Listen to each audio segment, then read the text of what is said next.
नमस्कार, मैं हूं आपके साथ अंकिता पाल। बुलेटिन की शुरुआत करते हैं। चौधरी चरण सिंह हरियाणा कृषि विश्वविद्यालय में आंदोलन पर बैठे विद्यार्थियों के साथ में मुख्यमंत्री द्वारा गठित कमेटी ने बातचीत की है। पत्रकारों से बातचीत करते हुए शिक्षा मंत्री महिपाल ढांडा ने बताया कि विद्यार्थियों के साथ 2 दिन बैठक का दौरा चला है और सभी विद्यार्थियों की मांगों को ध्यानपूर्वक सुना गया है। उन्हें पूरा करने की सहमति भी दी गई है, परंतु विद्यार्थी एक ही बात पर अड़े हैं कि विश्वविद्यालय के वाइस चांसलर को हटा दिया जाए। साथ ही महिपाल ढांडा ने कहा कि जब इस बारे में कारण पूछा गया तो उन्होंने नैतिकता की बात कही। उन्होंने कहा कि वाइस चांसलर की भी जांच की जाएगी, यदि वे दोषी पाए जाते हैं तो उनके ऊपर भी कार्रवाई की जाएगी। आगे उन्होंने कहा कि जो भी लोग विद्यार्थियों को बरगलाने का काम कर रहे हैं उन्हें समाज कभी माफ नहीं करेगा।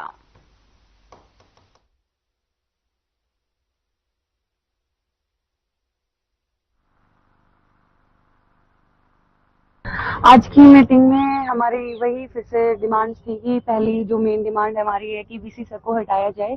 सभी बच्चे उस पर अडिग थे और जैसे ही मीटिंग हुई तो हमने सबसे पहले डिमांड यही रखी थी, जिसपे उन्होंने इनकार कर दिया, तो हम लोग वापस आ गए थे।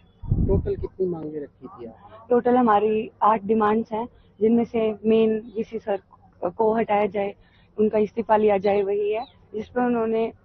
हमारे बच्चे हैं, हमने उनको कहा कि भाई आप की कोई बात हमने छोड़ी नहीं तो ना मानी हो, कोई बात हमने छोड़ी नहीं तो ना मानी हो। उन्होंने कहा कि सर वीसी का ही मामला उनका अटका, बाकी जो 7 मांगे और थी, जो उनको एक एक मांग बहुत गंभीर लग रही थी। जब ये धरना आया तो उसमें उस वक्त ये वीसी हटाओ की मांग तो कहीं भी नहीं थी, 2 नंबर की डिमांड भी कहीं नहीं थी, 3 नंबर की डिमांड नहीं थी, विधानसभा में थी। वीसी हटाओ की मांग, वीसी हटाओ की मांग तो विधानसभा में थी।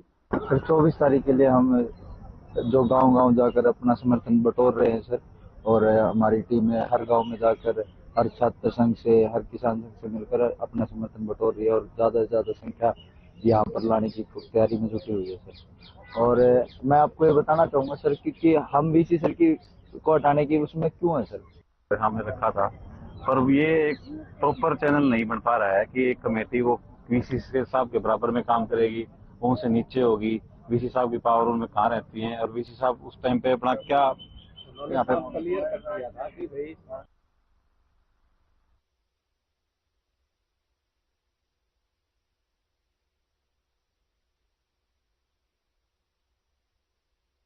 चौधरी चरण सिंह हरियाणा कृषि विश्वविद्यालय में चल रहे आंदोलन पर प्रतिक्रिया देते हुए हिसार से कांग्रेस सांसद जयप्रकाश ने कहा कि प्रदेश सरकार ने इस आंदोलन को लंबा खींचा है। विश्वविद्यालय के छात्रों की मांग जायज है, उनके साथ में अन्याय हुआ है। उन्होंने ये भी कहा कि छात्र यही चाहते हैं कि उनके ऊपर हमला करने वाले प्रोफेसर और गार्डों पर आपराधिक धाराएं लगाकर उन्हें गिरफ्तार किया जाए, वाइस चांसलर को हटाया जाए। छात्रवृत्ति लगातार बनाए रखने के लिए वे आंदोलन कर रहे हैं। कांग्रेस सांसद ने भी कहा कि इस आंदोलन के लिए सरकार जिम्मेदार है। सरकार द्वारा कमेटी गठित करने के सवाल पर उन्होंने कहा कि अच्छा प्रयास है, कमेटी को विद्यार्थियों की सारी बातें ध्यानपूर्वक सुननी चाहिए, अन्यथा यह देशव्यापी आंदोलन बन सकता है। हादसे से बीजेपी विधायक विनोद भावना के भाई पर लगे आरोपों पर प्रतिक्रिया देते हुए उन्होंने कहा कि इसके ऊपर उचित और जल्द कानूनी कार्रवाई होनी चाहिए। उन्होंने कहा कि बीजेपी को ईमानदार और चरित्रवान का नारा नहीं देना चाहिए।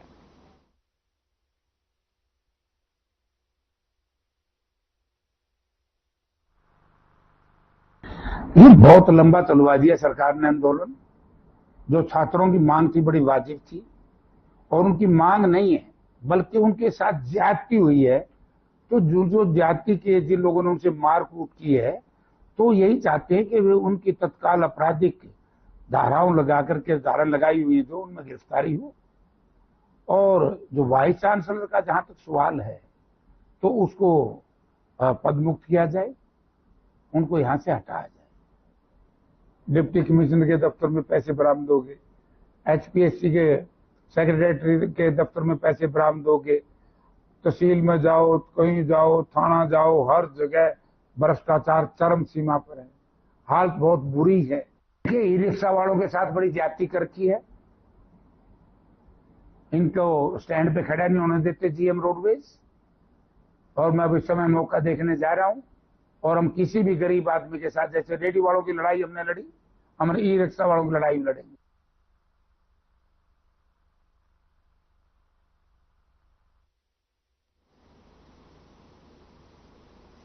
जुलाना खंड के अंतर्गत आने वाले गांव देवरण में उस समय हड़कंप मच गया जब मनरेगा के तहत तालाब की खुदाई कर रहे मजदूरों को तालाब में नरकंकाल और प्राचीन काल के मटके मिले हैं। नरकंकालों को देखकर मजदूर डर गए हैं। गांव देवरण में मनरेगा के तहत में गांव के तालाब की खुदाई का कार्य चल रहा था।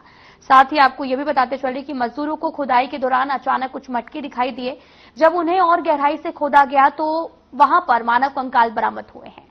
तालाब में लगभग 10 से 12 कंकाल अब तक मिल चुके हैं। तालाब में मिले कंकालों की लंबाई सामान्य से ज्यादा है। खुदाई के दौरान मिले मानव जबड़े भी काफी बड़े हैं। अंदाजा ये भी लगाया जा रहा है कि कंकाल की लंबाई लगभग 8 फीट है। कंकालों की हालत को देखकर लगता है कि ये लगभग 200 साल पुराने हैं।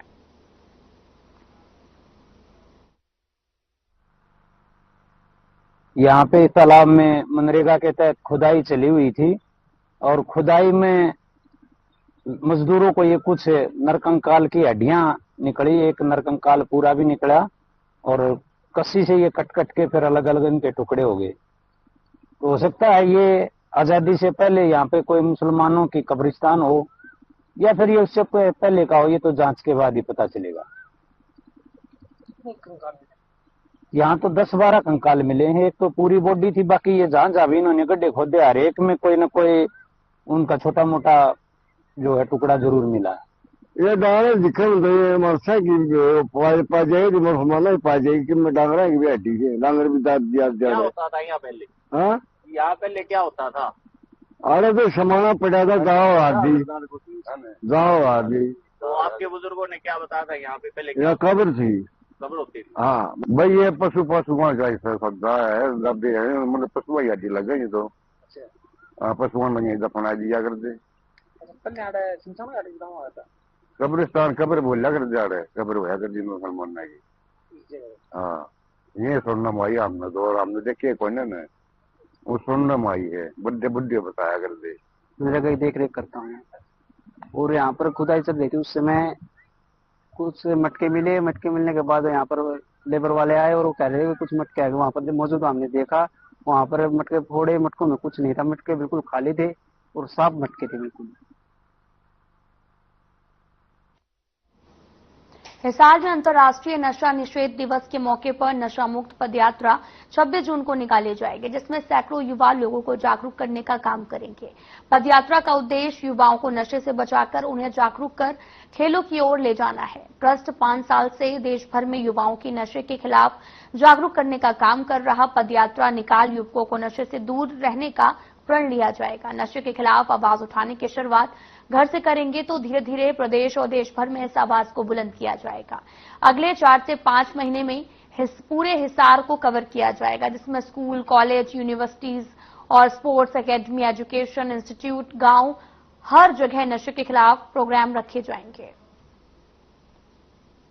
आप कहीं ना कहीं ये हम सब के घर की कहानी है। किसी का बेटा नशा कर रहा है, किसी का भाई नशा कर रहा है, किसी का पति नशा कर रहा है। तो जो आप पीछे देख रहे हो, नशा मुक्त युवा खेलोगे तो खिलोगे हमारा ट्रस्ट है। तो इसी के तहत नशा मुक्त युवा खेलोगे तो खिलोगे सशक्त भारत पद यात्रा का आयोजन हमारा सोनीपत से शुरू हो चुका है, जिसकी पद यात्रा हमने पिछले 20 मई को सोनीपत से की थी। और इसका दूसरा चरण अभी हम 26 जून को इंटरनेशनल एंटी ड्रग डे है, उसके ऊपर इसकी शुरुआत हम हिसार से करने जा रहे हैं। जो हमारा अनाज मंडी पुलिस चौकी है, वहां से शुरू होकर के सुभाष चौक के ऊपर हम इस यात्रा को खत्म करेंगे। उसके बाद हमारा टारगेट अगले 4 से 5 महीने के अंदर पूरा हिसार कवर करने का। इसको हम जोन वाइज रखेंगे, जितने भी स्कूल हैं, कॉलेजेज हैं, यूनिवर्सिटीज हैं, एजुकेशन सोसाइटीज हैं, गांव हैं। क्योंकि हमारी पूरी दुनिया में हमारा सबसे युवा देश है। हमारी 70 से 72% आबादी 28 साल से नीचे है। लेकिन आजकल आप सबको भी देखा है, जो सीनियर उन्होंने पता है पहले टाइम अलग था, लेकिन आज जवानी सिर्फ कागजों में रह गई है कि मेरा बेटा 20 साल का है, मेरी बेटी 25 साल की है। रियल में आपको कहीं जवानी मिलेगी नहीं। जो कि मेरे घर देखा, मेरे कैमरा में कैप्चर किया। आप जुयाना क्षेत्र के करसोला गांव में दुकानदार पर जानलेवा हमला करने के मामले में 4 आरोपियों को पकड़ने में पुलिस को सफलता हासिल हुई है। पुलिस से मिली जानकारी के अनुसार करसोला निवासी अंकित ने पुलिस को शिकायत में बताया था कि मैं और मेरा भाई सुमित अपनी फर्नीचर की दुकान पर थे। उसी समय गांव का युवक अंकित शराब के नशे में वहां पर आया, गाली गलौज करने लगा। जब सुमित ने उसे गाली गलौज करने से रोका तो वहां से गुस्से में होकर चला गया। लगभग 15 से 20 मिनट तक अंकित अपने साथी मनोज, अमन और अन्य के साथ में वहां पर पहुंचा और आते ही दुकान में लकड़ी का फट्टा और बसूला उठाकर अमन और मनोज ने मेरे सिर और हाथों पर चोटें मारी हैं। ऐसा दिनांक 15/6/25 की और 16/6/25 को रात्रि को फोन प्राप्त हुआ था कि गांव के सोला में बस अड्डे पर बड़ी फर्नीचर की दुकान के मालिकों के साथ 3-4 लड़कों ने काफी चोटें मार दी, जिसमें 3 इंजर्ड हो गए हैं और 2 सरकारी हॉस्पिटल गए हुए हैं। उस बारे सरकारी हॉस्पिटल पहुंच करके पता किया तो तीनों लड़कों को पीजीआई रोड तक रेफर कर दिया। अगले रोज 16 तारीख को पीजीआई रोड तक पहुंच करके वहां पर जाकर राय दी गई, जिसमें एक जो इंजर्ड था वो डिस्चार्ज कर दिया था, 2 का ट्रीटमेंट जारी था। जिसमें जो डिस्चार्ज किया था उसका बयान अंकित किया था। उसने बतलाया कि 3 तो गांव के कसोड़ा के हैं, 1 अन्य लड़के हैं, जिसने हमारा काफी चोटें मारी, जिस पर अभियोग अंकित किया गया।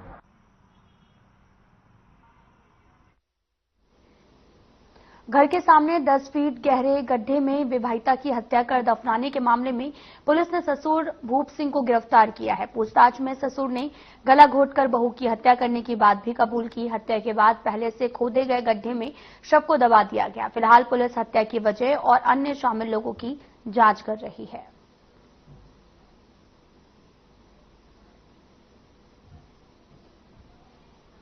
तन्नू और अरुण की शादी, तन्नू जो थी, Tannu daughter of Hakam Singh, daughter of Hakam Singh, Kheda मोहल्ला सिकवाबाद फिरोजाबाद। इनकी जो शादी हुई थी 21/6/2023 को हुई थी। हमारे पास जो इतला आई वो 25/4/2023 को आई गुमशुदगी बारे। उसके पति अरुण ने इतला दी कि मेरी पत्नी जो ऐसे से कहीं चली गई है। पुलिस ने अनुसंधान अमल में लाया। उसके बाद हमें कुछ टिप्स मिली परिजनों की तरफ से। कड़ाई से पूछताछ करने पर यह मामला सामने आया कि जो ससुर था भूप सिंह, इसने 21/22 की रात्रि को चुन्नी से गला घोंटकर अपनी पुत्र वधू की हत्या कर दी है और नाश को खुर्द-बुर्द करने के लिए घर के सामने पिट खड्डा खोदकर उसको दफना दिया गया है।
जो है वो दबाया गया है और जिसके बाद इस पूरे मामले की जांच पड़ताल भी जारी है।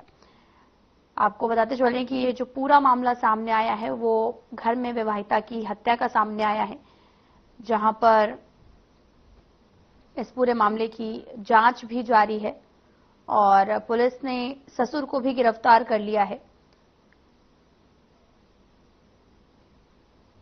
और आपको बताते चले कि पूरा मामला फरीदाबाद से सामने आया, जहां पर गड्ढे में शव को दबाया गया और जब पुलिस ने जांच शुरू करी तो इस पूरे मामले का खुलासा हुआ है। घर में विवाहिता की हत्या कर दी गई और घर के बाहरी गड्ढे को खोदा गया और गड्ढे में शव को दबा दिया है, जिसके बाद अब इस पूरे मामले की जांच पड़ताल जारी है।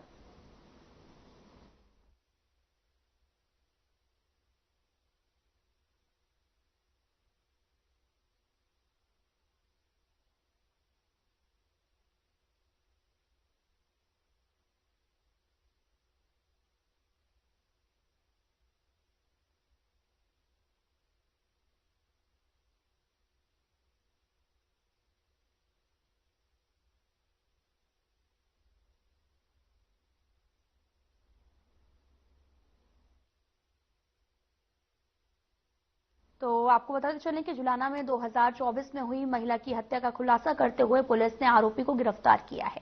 शिकायतकर्ता महिला ने बताया कि वो दिल्ली की रहने वाली है। उसकी बेटी और दामाद जुलाना में रहती थी। दामाद का परिजन उसकी बेटी के साथ में गलत व्यवहार करता था।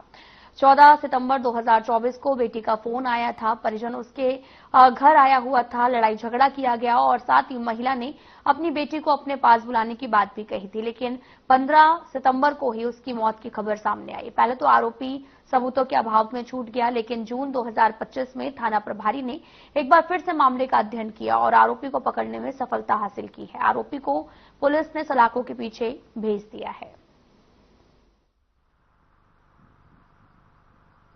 ऐसा है, दिनांक 15/9/24 को आरती की मृत्यु हो गई थी। उसकी सूचना पाकर के उसके परिवार जन मौके पाए थे। उसकी माता ने बयान अंकित करवाया था कि उसकी लड़की को रतन सिंह बूढ़ा खेड़े वाला उसकी कया सुनी हुई थी। कया सुनी के ऊपर उन्होंने आगे मौके पर बयान लिखवाया था। अब मेरी लड़की को है ना रतना बूढ़ा खेड़ा ने ही गला दबा करके हत्या की है।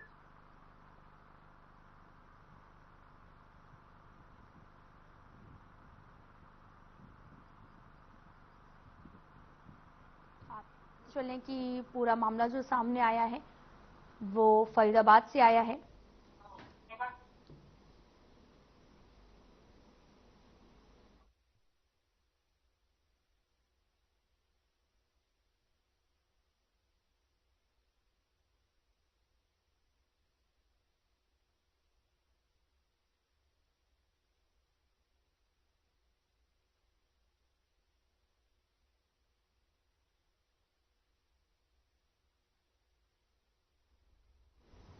फरीदाबाद पुलिस ने एक शरारती ठग को गिरफ्तार करने में सफलता हासिल की है। आरोपी ने घर में दबे हुए 100 करोड़ के खजाने का झांसा देकर करीब 40 लाख रुपए की ठगी को अंजाम दिया है।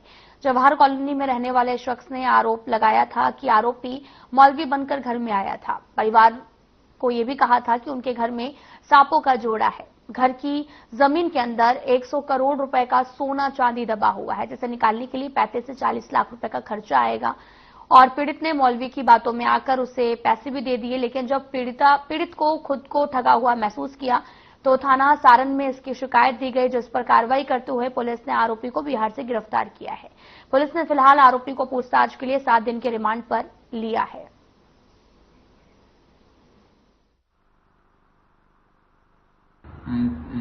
बाईस मई को थाना सारण में एक रघुनंदन शर्मा वासी जवाहर कॉलोनी की एक शिकायत प्राप्त थी।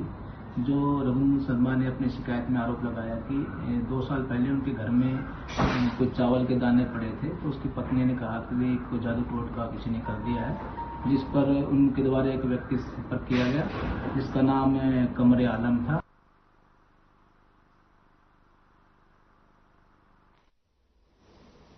जुलाना क्षेत्र में अवैध पिस्टल के साथ में एक युवक को काबू करने में पुलिस को सफलता मिली है। मिली जानकारी के अनुसार पुलिस द्वारा गश्त की जा रही थी। इस दौरान पुलिस को सूचना मिली कि एक युवक गोहाना जींद रोड बाईपास पर NH 352 के पुल के नीचे खड़ा हुआ है, जिसके बाद अवैध हथियार हो सकता है, जिस पर पुलिस ने तुरंत वहां पर रेड की। पुलिस को एक युवक खड़ा हुआ दिखाई दिया।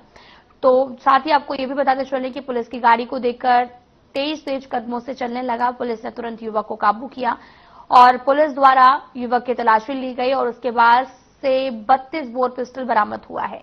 युवक से जब पिस्टल से संबंधित लाइसेंस मांगा गया तो वह कोई भी कागजात पेश नहीं कर सका। पुलिस पूछताछ में युवक की पहचान साहिल उर्फ नोटीवासी सुनारिया के तौर पर हुई है। पुलिस ने युवक के खिलाफ सशस्त्र अधिनियम के तहत में मामला दर्ज कर आगामी जांच शुरू कर दी है।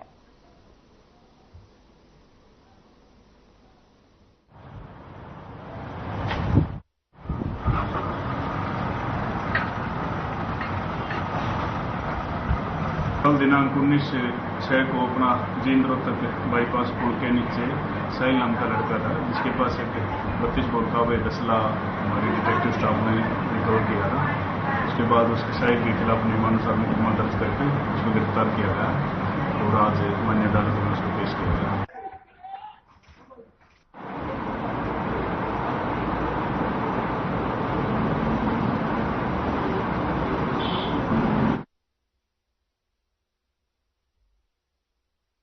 एवीटी एवं पीओ इंचार्ज उमर मोहम्मद दर्ज शिकायत के अनुसार दोपहर करीब 3 बजे उमर मोहम्मद टीम के साथ में जयपाल आरोपी पर गुप्त सूचना पर रेड मारने पहुंचे और इस सूचना को लेकर पुलिस टीम ने पहले तो आरोपी की गाड़ी को घेरा।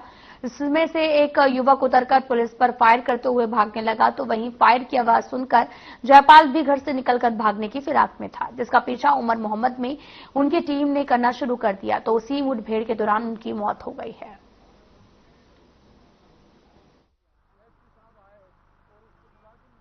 इंस्पेक्टर मोहम्मद सीआईए एबीटीएस खाते इनके इंचार्ज थे। कल इनको सूचना मिली थी कि जयपाल नाम का बदमाश जो हमारे 307 के कई मुकदमों में वांटेड, उसकी रेड पे ये लोग गांव नांगल जाट में गए थे, तो वहां उन्होंने मुलाजमान पर हमारे फायरिंग वगैरह की है।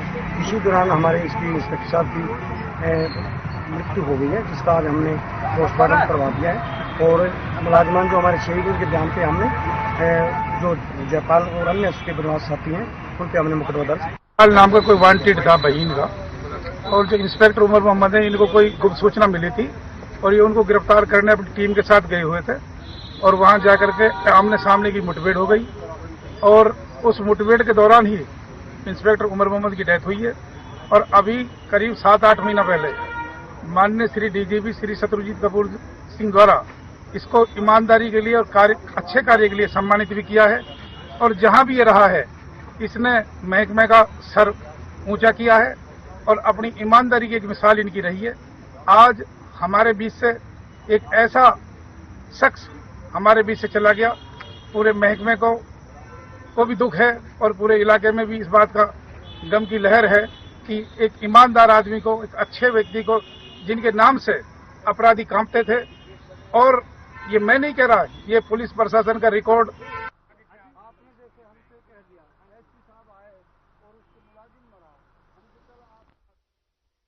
बताते चलें कि पूरा मामला पलवल से सामने आया, जहां पर एवीटी स्टाफ इंचार्ज गुप्त सूचना पर रेड मारने के लिए पुलिस पहुंची और इस पूरे मामले की जांच लगातार जारी है और साथ ही इंस्पेक्टर की मौत का ये पूरा मामला गरमाया हुआ है और ये पूरा मामला पलवल से है। फिलहाल पुलिस इस पूरे मामले की जांच पड़ताल में जुटी हुई है।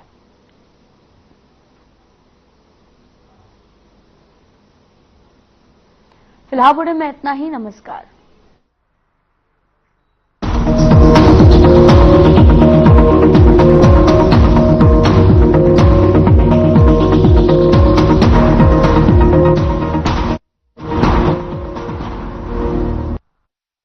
क्या रंग खिला